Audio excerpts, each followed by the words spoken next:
This video is just an addition to the one you just watched that is just to give you a better sense of some of the ways that this is set up. So I mentioned that these sheets get printed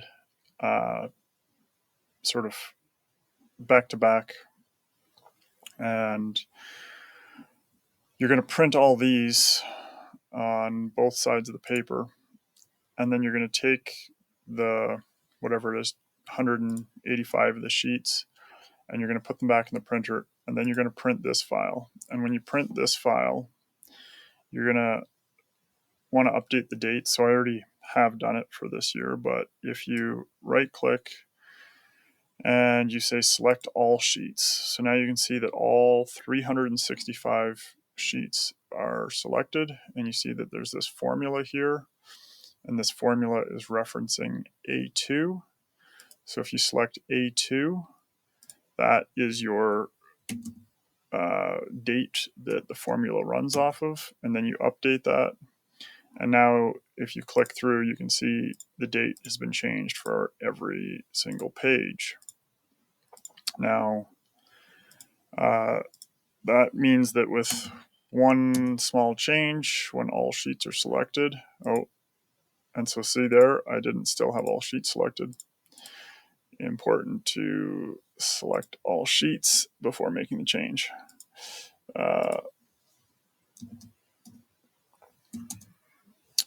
And so that gives you an easy way to update all sheets at once, and then you can print that.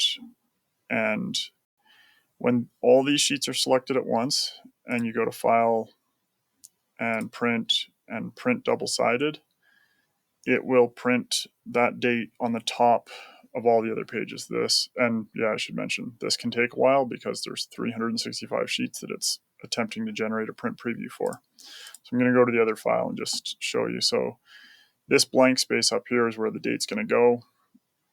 And the reason that these are two separated files is because if you're making changes to this file, you can see how slow this is because there's so many sheets involved. It would take forever if you were trying to modify this other file with, well, you can see it hanging.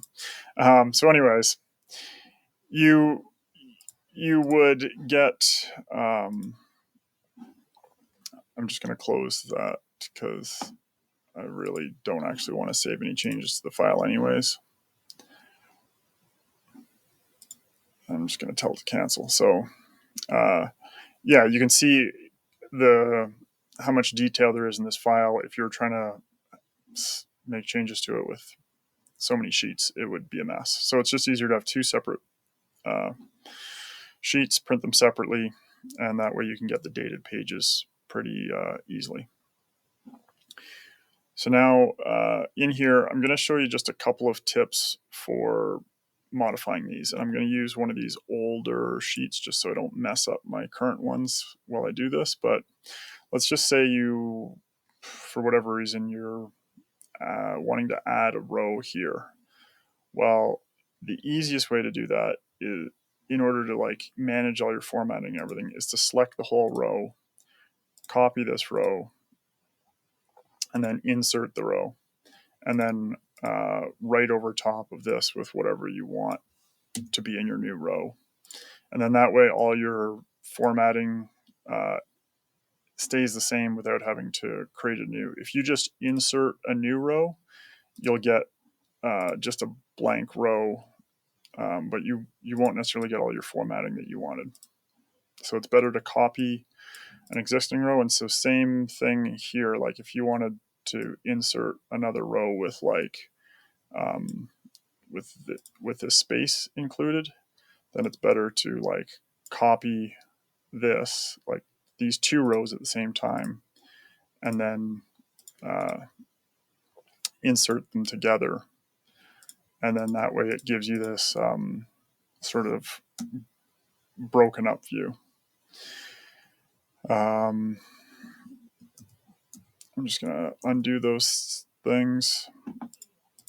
Now, if you're wanting to make format changes, so say you got like something like this, using this format painter works really well, because then you can just do stuff like that and copy your formatting.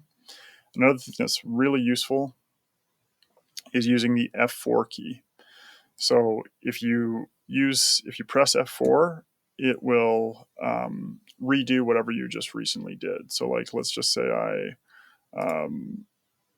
I don't know, let's say I wanted this one to be thick outside borders all the way around.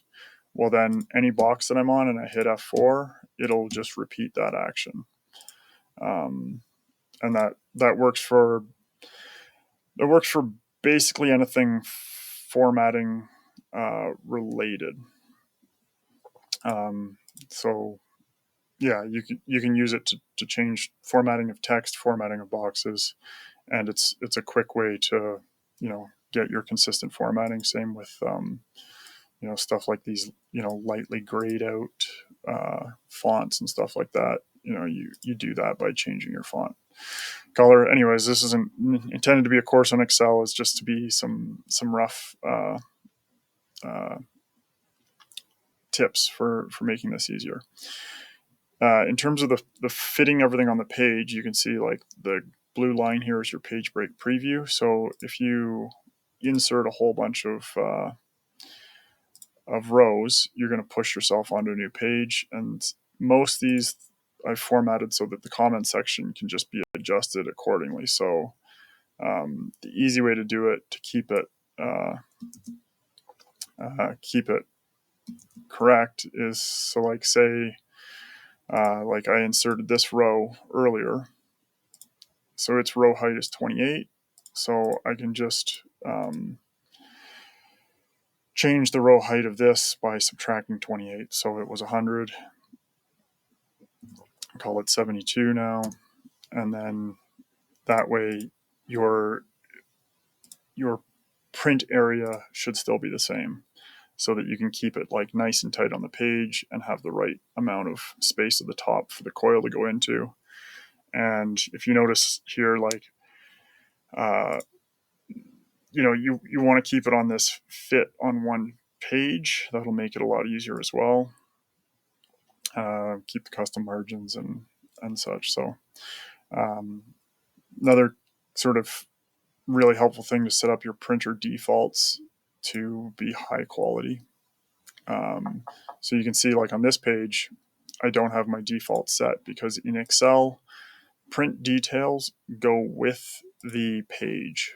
So they think of each Excel sheet as a different file almost when it comes to print properties and details. So if I go to here, you can see this is maintaining these advanced resolution, air diffusion, toner saver, etc. settings from what I set up before.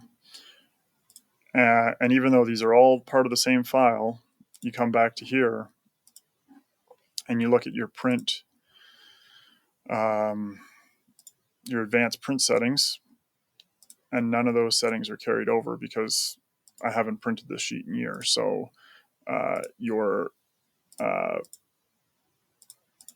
print settings, just because you changed it on one sheet, doesn't mean it's going to affect any of the other sheets.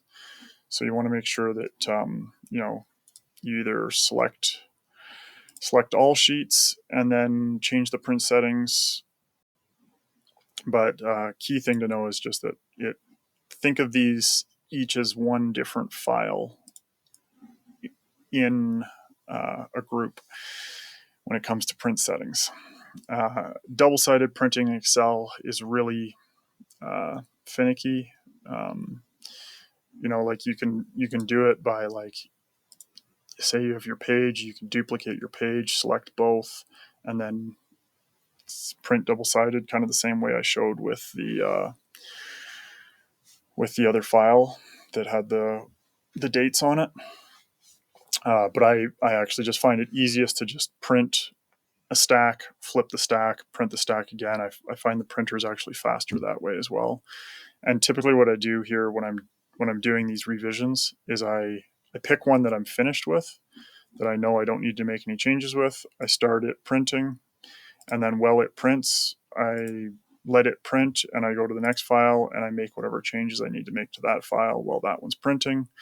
And then that way you can just basically keep the printer running and make all your changes and print everything all at the same time. And definitely takes some time, but it's I've tried to outsource it, and it doesn't really work because you still have to explain what change, like you still have to make the changes, and so you may as well print the stuff during the time you make the changes, and then same with the coiling and the backing books and everything like that. So hopefully this video has made it easier for someone else to do the logbooks whenever I'm not here.